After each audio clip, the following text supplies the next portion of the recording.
No special episodes of SportsWrap. I am here in the flesh. The one and only Jason Page. It's good to have you all with us. A lot to do over the next 60 minutes.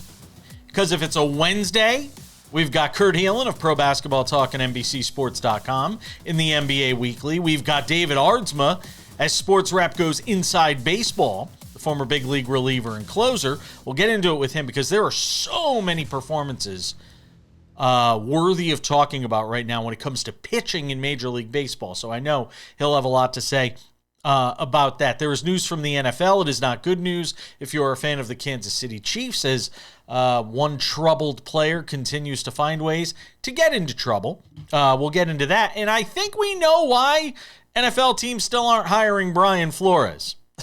We'll get to that and talk a little bit about the NHL's Western Conference Finals with the Golden Knights and Avalanche getting things kicked off, ready to get things kicked off in that series. But we start things out, as we always do, on this Wednesday edition of the show. It's time for the big story. And the big story is all about the NBA, because all the talk about blowouts in Game 7s and blowouts in the playoff, it feels like all that stuff is a thing of the past already. Because you've had 2 Game 1s in the Western Conference Finals and then last night in the Eastern Conference Finals that had everybody talking. The Knicks come back from 22 down with about 7.5 minutes to play against the Cleveland Cavaliers, who may have pulled the all-time choke job of choke jobs. And I know the choke word is lazy.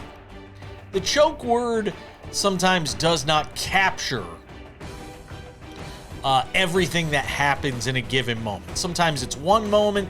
This was a choke that played out over 12 minutes of actual game time, of actual minutes of a game. With about 7.5 minutes left, the Knicks down 22, and then Jalen Brunson goes crazy. James Harden gets victimized. He's on a poster somewhere, unfortunately. And the Knicks rally, blow out the Cavaliers in overtime, win by 9, wind up covering the spread when guys like Darren Ravel were out there going, oh, the Knicks, minus 7.5, the casinos are making tons of money. Not so fast, Lee Harvey. Knicks wind up winning. I was watching it on an airplane because, as you know, we were off these last few days. I was traveling back on a JetBlue flight last night. And so I was watching the game on the tarmac at JFK and then flying out to the West Coast, watching the highlights and reaction to it. And it's so easy to sit there and say, the choke. James Harden did this. James Harden is one guy. You've got to talk about what happened in the strategy of Kenny Atkinson. You got to talk about the guys also around James Harden. This is not on one guy. I know it's popular and it's easy to pile on James Harden. And I've been the first one to talk about his lack of postseason success. And why we all chuckled when James Harden was traded to Cleveland. Because you all know how the story ends, whether it would be in the first round, the conference semis, or in the conference finals. You know how this story ends when it's James Harden in a postseason series. You know how it ends. It's just, how do we get there? It's just filling in the gaps, filling in the details. And last night it was Harden getting victimized on the defensive end. But it's Kenny Atkinson not using his timeouts. It's Kenny Atkinson being afraid of taking James Harden off the court, because if you do, you risk losing him here. And anybody who's watched James Harden over his career knows James Harden, when this goes, forget the physical, forget he can't play defense. If you lose him mentally, forget it. None of the rest matters. And that's the reason that nobody wants to say. Kenny Atkinson won't say. They're not taking James Harden out of that game, despite the fact that he's getting abused by Jalen Brunson, because once you lose him here, he's done for the series. So Atkinson says, I'll bite the bullet, I'll take the abuse, because it means we could have him hopefully doing some things for us in the rest of the series. So the Knicks take game 1. They're going to win that series. I think it's probably a 5-game series at this point. That was the Cavaliers' best chance to win last night.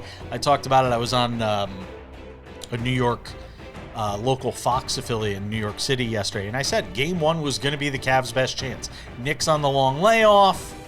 Cavaliers kind of fresh in terms of still being in a rhythm. That was their chance last night, and they blew it. Big story number 1. Big story number 2, what took place the other night, and we'll see what takes place on Wednesday night between the Spurs and the Thunder. And I don't know if I hear enough people saying this. Let's be clear about something. This is a must-win for the world champions. Game 2 is a must-win. Because I know everybody thinks that, well, the Spurs are too young, you don't know what you don't know, all of that. Fun, have at it. I think by this point, we should be past the argument of, are they mature enough? They're in the conference finals, for crying out loud. And they just won game 1 on the road against a team that was 8-0 in the playoffs. Okay? So I'm tired of that argument. I think it's time to flip the discussion. They've won 5 out of 6 games against the Thunder this year. They're 5-1 against them. That's not a small sample size. That's not 1 or 2 games. That's 6 that they've beaten them now. And they're not intimidated going on the road into one of the loudest venues in the NBA in Oklahoma City. Let's call this what it is. Let's call this what it is in game 2. It is a must-win. If the Thunder lose tonight, it's over. All the talk of dynasty and all the things this franchise could do with this group, they're going to be there every year. They're going to be in the mix every year. They lose tonight, this series is done. It's a wrap. They're not winning 4 out of the next 5 games against this Spurs team. So let's call it what it is tonight. Game 2 for the Oklahoma City Thunder at home. It's a must-win. Kurt Helin will be here from Pro Basketball Talk at NBCSports.com when we come back on this Wednesday edition of Sports Wrap. Great to have you back. Don't go anywhere.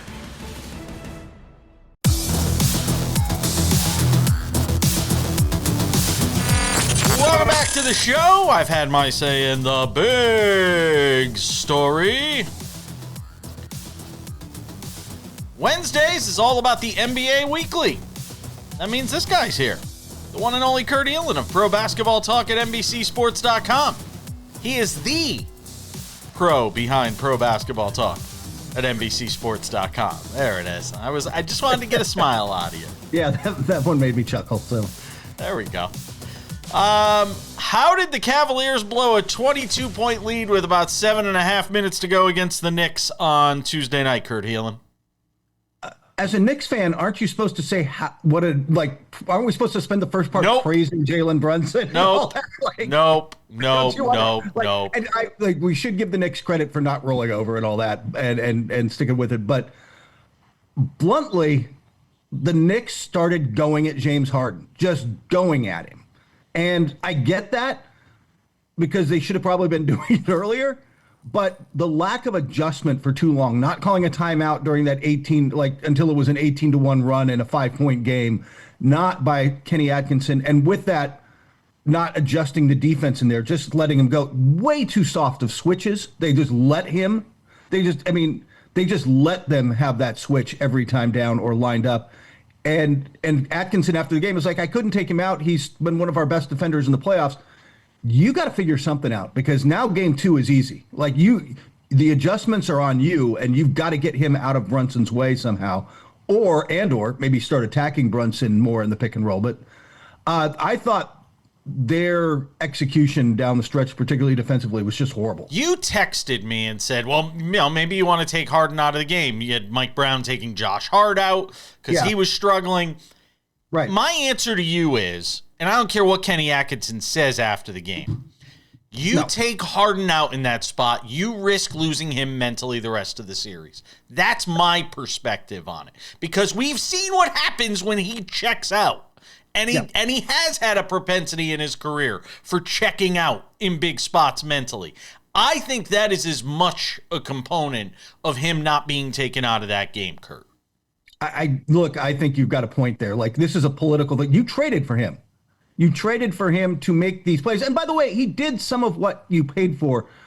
The Cavaliers, when they were up 22, they did a good job of, like, when two were on the ball, they moved the ball. They killed you with that short roll. Mm-hmm. You double Harden, the Knicks double Harden or double Mitchell. They found Jarrett Allen usually, but somebody on that short roll, he moved the ball. They were knocking down their open threes. It changed when they just started trying to go too much isolation down the stretch rather than kind of sticking with what had worked and moving the ball. And the Knicks defended a little better and got out there, but they just missed shots and didn't move the ball well at the end and just fell back in the worst of habits.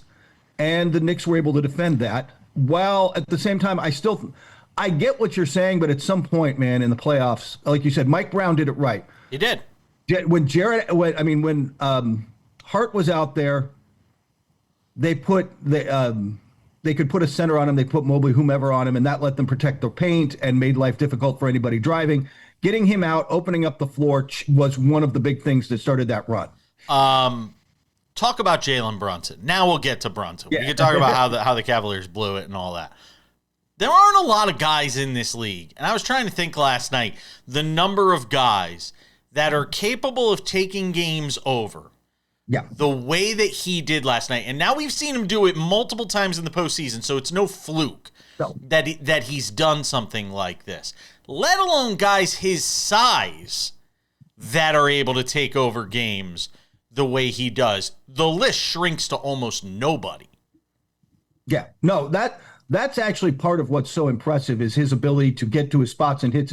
Like, Shai Gilgeous-Alexander has done it a million times, but Shai's also 6'4", 6'3". Like, he's taller. He gets the shot up. Luka's done it. We've seen other greats do it. But all those guys are 6'8", 6'9", get to their spots. Heck, there was a time when James Harden could do it. But again, James is 6'6" with a step back. Luka's 6'8" with a step back. And they can kind of just create their space whenever they want. LeBron used to be able to do it. LeBron's a 6'9" bowling ball of a human being who can get to his spots.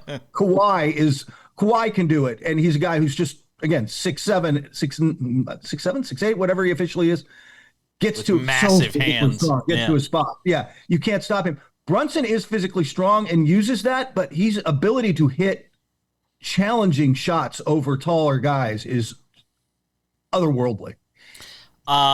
If the Cavaliers come up short, we had this conversation, you and I, about Mike Brown. And you were like, well, if they don't get out of if the Knicks don't make it to the NBA Finals, Mike Brown's, you could see him getting let go. That kind of loss last night. If this thing goes the direction I think most of us think it's going to go, which is the Knicks winning this series in however many games you want to say, you think 6, I think it might be a 5-game series now. And not even a gentleman's sweep. I just wouldn't be shocked if the Knicks, jump out to a 2-1, 3-1 series lead and wind up winning in 5. With the name Jason Kidd being out there, and we'll get to that later, and other guys that are out there, is Atkinson at risk if they don't get across the finish line with this group? Yes, absolutely. And it is simply that factor. This is you not only was it a win now team going into the season, but then you traded Darius Garland for James Harden. You got older, considerably older. You shortened the window. And Harden brings some things you can use, but last night was kind of the perfect James Harden game in that way, wasn't it? Like, you could see his passing and some of the things he brings to the table, and he is, frankly, a more physical defender than Darius Garland was. But what you give up is that. Like, right? Like, there are things you can there's weaknesses there you can target. He had a horrible Game 7. It just didn't show because they beat the Pistons so badly. You're going to get those moments. And if you're all in and you've bet on all the players, and by the way, you got to keep Donovan Mitchell happy because he's coming up for a new contract and you've got to re-sign him.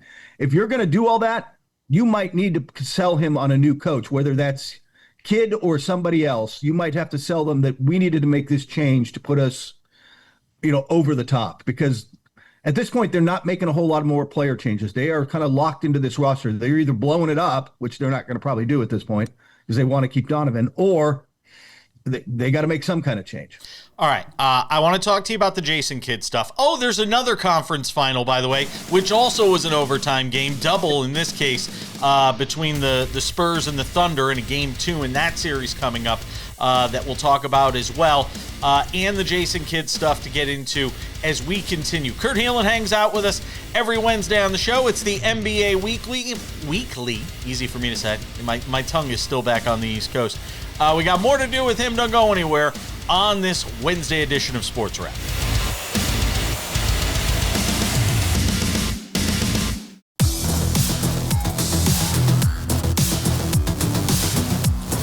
Welcome back. It's the NBA Weekly every Wednesday here on Sports Wrap with the one and only Kurt Helin of Pro Basketball Talk at NBCSports.com. Hangs out with us. All right, Mr. Helin. A lot to jam in here, so let me get into it. Western Conference Finals, performance of a lifetime from Wemby in the double overtime win, hitting logo threes like he's Stephen Curry, and you know how I feel about him shooting from the outside. I saw him pull up for that three. I'm like, what are you doing? Oh my God, what a shot! Was I said, oh no, yes, oh my goodness. Was what we saw there from Wemby. On the same night that Shai Gilgeous-Alexander gets his MVP award, I know he was political about his answer. But there was some joy in that, and frankly, let's be honest here. SGA has not played great in this postseason, Kurt. He has struggled relatively to himself. To be fair, the last 2 series. Because the Lakers had no choice. Honed in on him. To use an obscure Civil War reference, because I'm an older white guy, they had to go Robert E. Lee here and try the crazy stuff because they didn't have the manpower to just match up. So they threw 2 at him and dared anyone else to beat them. And the Spurs took from that, hey, that kind of worked. We can get the ball out of his hands. What the Spurs have is other defenders everywhere. Like, unlike the Lakers, Look, this is a defensive series. I think what got overlooked in game 1, the Spurs' offensive rating of 108 in game 1 would be the worst in the league last year and 12 points below their regular season average.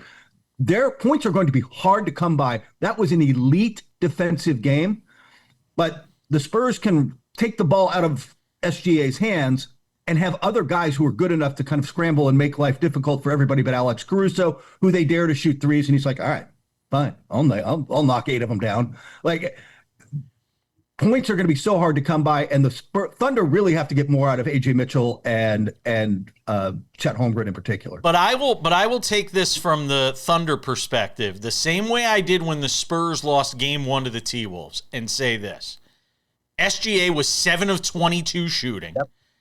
You talk about the lack of productivity from some of the other guys. Caruso sort of covered up a lot of that and masked a lot of that with his 30-point effort. All of that being said, they still were right there at the end against the Thunder in a double against the Spurs in a double overtime game. And from that perspective, if you're Mark Dagnall, you got to feel good going into game 2. You also learned some valuable lessons, and again, talking about coaches adjusting on the fly. Kenny Atkinson, did you notice Mark Dagnall brought Caruso in 2 minutes into the game? Yep. Realized he cannot play Isaiah Hartenstein when Wemby's on the floor because he's a non-shooter, and that lets Wemby sit there. And so Hartenstein won't start game 2, I'm sure. He learned he's got to have shooters and shooters knocking down shots. And the advantage they have with their depth going 10, 11 deep is, man, all right, let's get Isaiah Joe out there. Maybe he can hit some shots. And you have got to spread the floor on this team and make them cover a lot of ground, because that is a young, physical, athletic, defensive team for the Spurs. We're going to contest shots. Somebody's got to knock them down. Give me a thought on sort of, something you had texted me when I was texting back and forth with you while I was watching that game the other night about Wemby, and the fact that we're still talking about a guy that at 22 hasn't even maxed out on his potential, and what that means, what he could be historically in this sport, Kurt. Yeah, if you watch him out there, especially in the regular season, he's still experimenting. He's still trying stuff like, hey, can I do this? Can this work? He's and is incredibly dedicated in the offseason. And I think what's most important for him, already at 22, incredibly dedicated. Cerebral. He's cerebral. He is, but he's also incredibly dedicated to his physical conditioning because he realizes tall guys don't last as long in general as younger guys, and he's not the thickest guy that's ever lived. So he's a little there's the risk of injury, but he has done such an amazing job taking care of his body at a young age to put him in that position.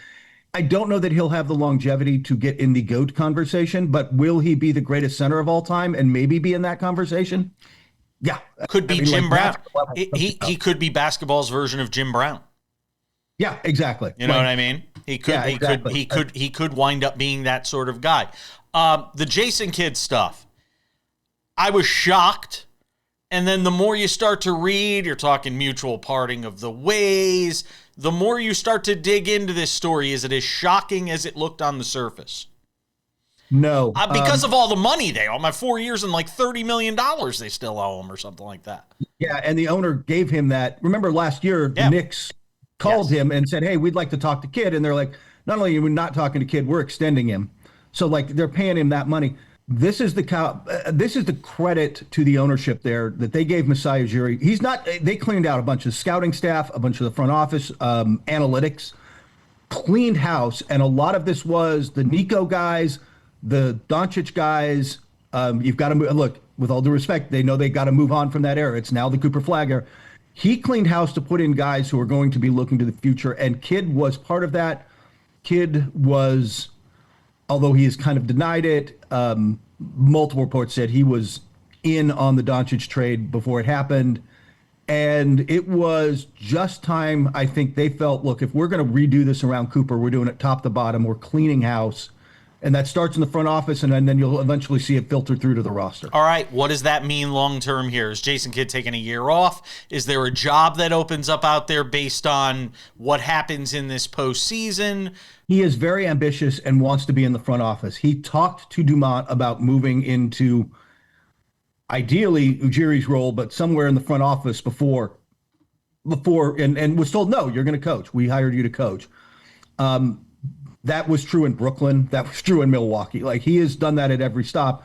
So I wonder if that's what he's now looking for. And I wonder if he can get in because, again, he is a strong personality. I don't know if he's going to get that chance, but that seems more where he wants to be. He's got enough money. That said, if he wants to get back on the bench, he'll have his choice of jobs. Okay. And by the way, if I'm the Orlando Magic right now, I'm getting the Billy Donovan thing done in the next 24 hours before he decides, hey, what he wanted, he left Chicago of his own volition. They wanted to keep him. Right. He wanted to go somewhere where he could start competing for games that mattered. Orlando provides that. Dallas provides that with Cooper Flagg with a long runway. And they're going to hire a really good coach in Dallas. And if I were set on a guy I wanted, I would lock him up right now. And somewhere Taylor Jenkins is kicking himself. Kurt Helin, Pro Basketball Talk at NBCSports.com. That's his jam. Always appreciate you, my friend. Thanks for coming on.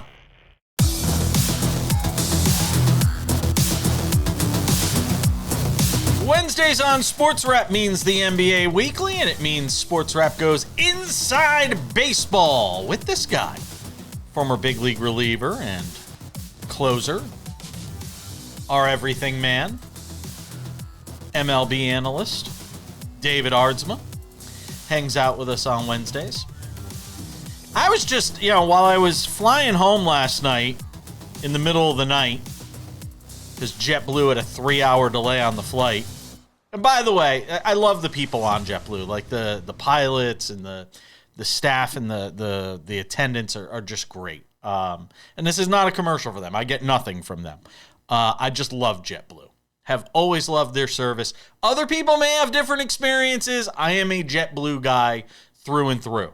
So kudos to AJ who got me into an aisle all by myself, an exit row, and I was just able to stretch out, get on the laptop, and do some work. So as I was doing this, David, I started going through pitching numbers because I said, I got to do my prep now since I got Aardsma on tomorrow. And I said, I got to go through some pitching stuff.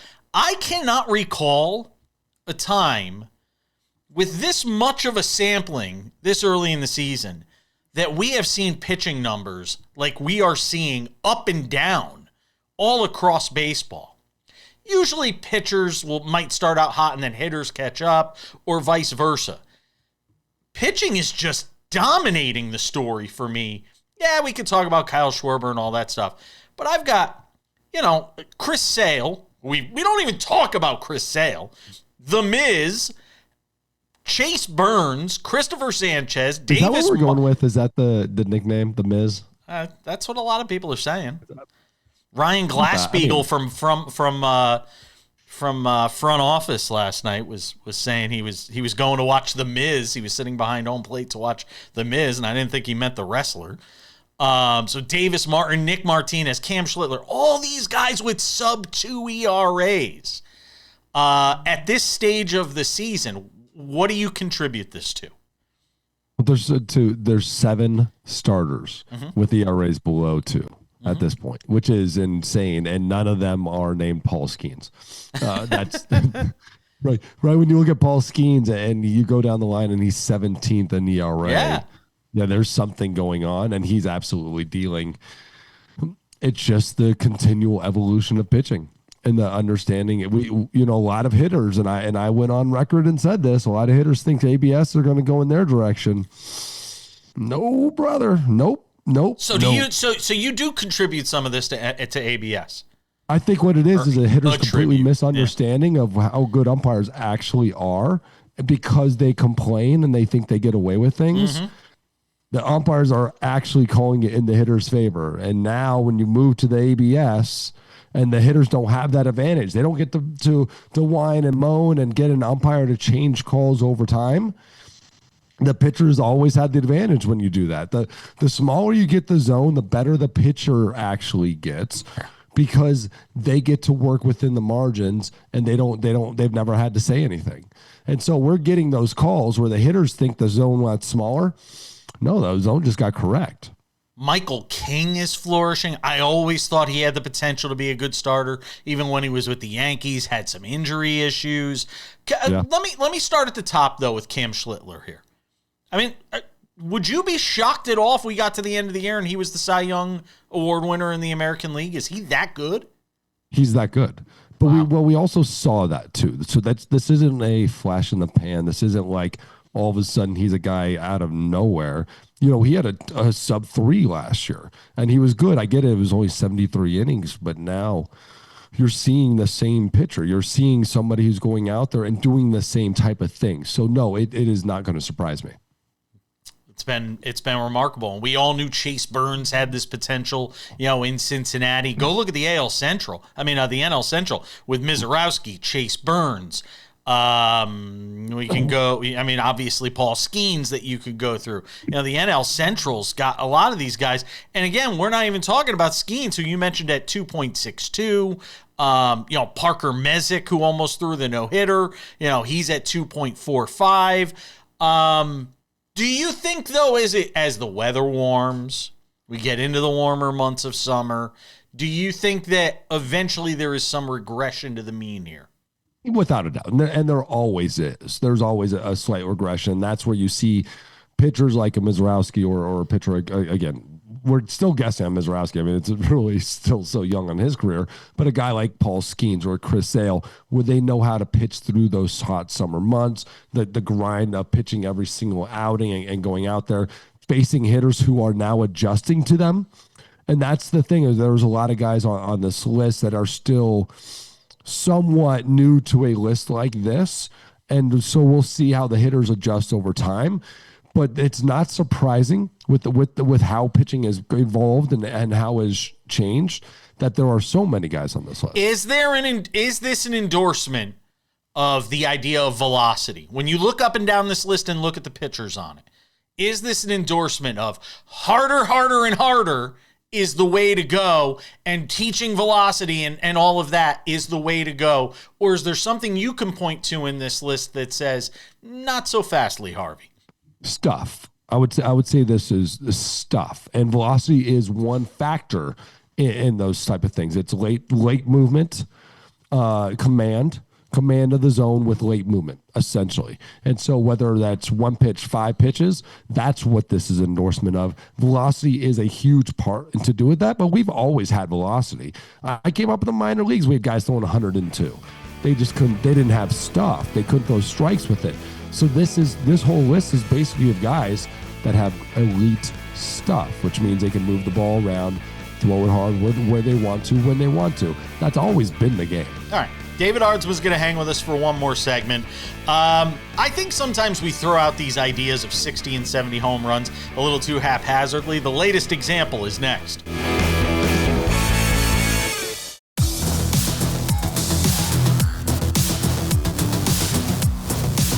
David Aardsma hangs out with us every Wednesday on SportsWrap as we go inside baseball.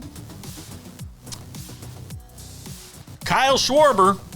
Oh, he's going to hit 60. Oh, he's going to hit 70. I always say, of all the things that I think sometimes we just throw out too haphazardly and don't give enough respect to how difficult it is to do, this is always the one for me. Somebody used to have a saying, like, don't even talk to me until after the All-Star game when it comes to these sorts of things. Because we've seen guys get hot and go through some of these stretches, and there's going to be stretches where you go cold, especially we were just talking about all the great pitching there is in baseball. That being said, the comeback of the Phillies under Don Mattingly, with Kyle Schwarber obviously helping to lead the way, Bryce Harper helping out as well, much to the chagrin probably of one Sam Yarnell, who can't stand Bryce Harper and does everything he can to wreck on him any chance he gets. I don't get it. Well, it's the Nationals thing. I'm curious to get your thoughts on this idea of Schwarber and sort of what he's done here through the first, 50 games of the season. Well, he's absolutely killing it. I mean, you have to love it. And you know what? This is a player that has built a career at being that home run guy. So if we want to say someone that's capable of hitting 50 and 60, without a doubt, Kyle Schwarber. 70, I don't know. I don't know if it's there, but I wouldn't doubt it. It's not like he hasn't hit 50s. You know, he hit 56 last year. You know, hit 47, 46. So this is a guy that has shown the propensity to be in this type of range. Like, nobody can hit 60 until they hit 60. Until, you know, Aaron Judge was never going to be able to do it. And then he did it. Now we're like, okay, what's the next ceiling for him? You know, and you're talking about, Ohtani, he's in that range. Obviously, I don't think it's going to be happening this year. Murakami, the difference with that is still have no idea, and the pitchers haven't adjusted yet. So do I think he's going to fall off? Yes. Okay. The Padres. Yes. Can they hang all year with the Dodgers, or does eventually all this talent in LA, the injury bugs and things like that sort of go by the wayside? By the time we get to August, are we still talking about this being a Dodgers division with the Padres as a wild card team, or can San Diego actually run this thing through the end of the season? There's no reason that San Diego can't run this thing through the season. It's going to be on them. You know, so I'll put it that way. It's going to be on them. The Dodgers, a couple things we know about the Dodgers: incredibly talented, and they have a lot of players that are right now a little bit more injury prone. Especially, they've had a lot of pitching injuries. They had a lot of pitching injuries last year, the year before that. And their lineup isn't necessarily getting a lot younger. The core four, their lineup is not getting a lot younger. So they have opportunities there from an injury standpoint to fall off. But the real focus to me isn't the Dodgers and what the Dodgers are capable of. Maybe the Dodgers win the division. But this is the Padres team that at the end of the season will be statistically right there with the top couple teams in the National League and all of Major League Baseball, to where you have to consider them a legit World Series contender. And I don't know if I want to face a team like this in a 7-game series. And I don't know if I want to face anybody with Mason Miller or Jason Adams on the back of that. Their ability to shorten games is insane. It really is. And it's unlike some other teams, unlike a lot of teams. And I've always said this, been told this from the first get-go of Major League Baseball I played in. Teams that win the World Series tend to have the best bullpens. It's just it's how it works. You shorten games, games get over. You win playoff games.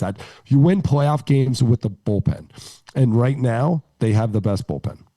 At what point will the White Sox in that AL Central start to become something you can believe in as more than just an early feel-good story?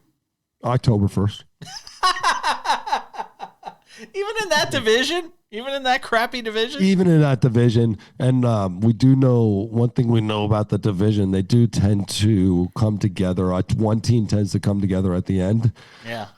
But you have to give it to me a lot more. To be honest, it's going to be after the All-Star break. Let's see where the team is at the All-Star break, and let's see what type of moves they make at the trade deadline. If they don't make moves, they're going to end up falling off, just like everybody does. If they do decide to make a couple smart moves, then we'll see. But they're still not going to make waves in the playoffs. The run differential stuff is kind of crazy when you look around the AL and even in that AL Central. What will you be looking for out of Gerrit Cole early on as he gets ready to return for the Yankees on Friday? I want to see if he's overthrowing. That's going to be the big one. He's going to come out probably just overthrowing, some energy, some juice coming back and wanting to get after it. I want to see him to be able to calm that down, control the early strike zone. And then the big one for me is, how does that 2-strike pitches look?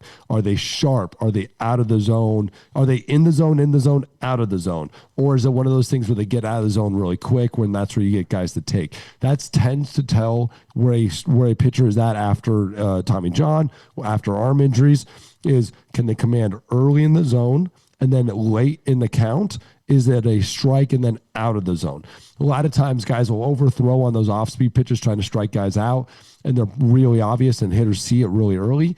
I want to see late action on his pitches that get swing and misses. Do you baby him if you're the Yankees as far as pitch counts and all of that? Absolutely. It's not like he's 22 years old and he's fresh and all this stuff.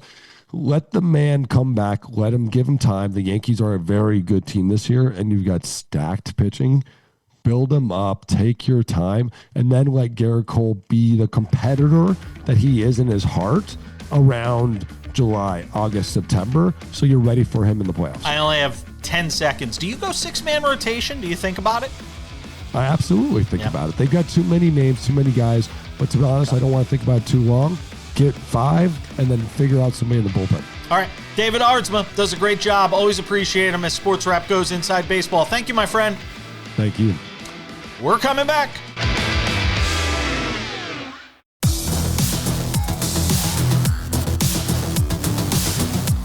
Welcome back to the show. Just about time to put the wraps on this baby for a Wednesday. But before we do, a couple of reminders. If you haven't done so yet, make sure to subscribe to the Sports Wrap with Jason Page podcast. Available on all your favorite podcasting platforms: Spotify, Apple Podcasts, YouTube Podcasts, iHeartRadio, TuneIn, Odyssey, Amazon. Anywhere you get a podcast, you can listen to this show, crystal clear audio, Monday through Friday. I don't know what you're waiting for, but subscribe today. 45 minutes, mostly commercial free. It's good to listen to on the treadmill. You got to get that 45-minute workout in. We're perfect for that. Go and subscribe today. We've also got the Sports Wrap with Jason Page YouTube channel. This is the place to find all things Sports Wrap with Jason Page. The Monday through Friday TV version of the show available on our YouTube channel. Right there, commercial-free, early every afternoon. Go and subscribe to the channel. Extended conversations, extended clips, the NBA Weekly, the Sports Wrap Inside Baseball conversation that we just had with David Aardsma. You can just go and get those directly right on our YouTube channel, the Sports Wrap with Jason Page YouTube channel. Sports Wrap Shorts also available there. These are 1 to 3 minute long videos, news breaks. Even if I'm sitting in an airport at JFK waiting for my flight that's 3 hours late. No, I'm still going to give you a Sports Wrap short covering the Jason Kidd news with him getting let go, or parting of ways, if you will, with the Dallas Mavericks. We had that covered last night. The top games, we cover those too. Sports Wrap Shorts available on our YouTube channel. Also available on our TikTok, Sports Wrap Jason Page. Also on our Instagram, the same name, Sports Wrap Jason Page. And now, without any further delay, on this Wednesday edition of Sports Wrap, it's time for some odds and ends.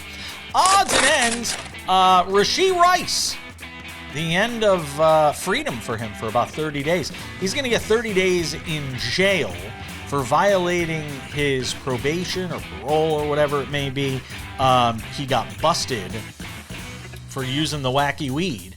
And look, I mean, there is enough of a pattern of behavior here when it comes to Rashee Rice that if you're the Kansas City Chiefs, you can't count on having him on the field. I know he just had surgery on his knee, so he wasn't expected to be ready for some of these off-season workouts that are going on. But if you're the Kansas City Chiefs, at what point is enough enough? At what point are you starting to think, all right, we've got to have contingency plans for the fact that he's not here? Or just cut him loose altogether. NFL teams are loath for distractions. They are very loathsome towards distractions. And Rashee Rice is right now a constant distraction for this organization. Remember the whole speeding thing, racing the car. He didn't even have to go to jail for that. And a lot of us would. And to still screw it up and find yourself in jail for 30 days. Hopefully this is a wake-up call for him. I tell this story once in a blue moon. I spent 10 hours in jail once. I didn't do anything bad. It was a misunderstanding, a traffic violation, a bench warrant was issued for me. I had no idea it had been out there for 10 years. I wound up in jail for 10 hours. Let me tell you, that 10 hours in jail was enough to scare me straight that I don't ever want to be in jail for anything ever in my life. 10 hours was enough to tell me that. Hopefully 30 days in the Who's Cow for Rashee Rice will do the same. I have a feeling it's not going to be hard time. Odds and ends, Brian Flores. The lawsuit that he has had against the NFL.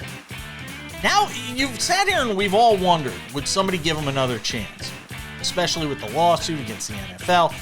Well, we may have a better indication as to why none of these teams are being so welcoming and embracing of Brian Flores, former Dolphins head coach.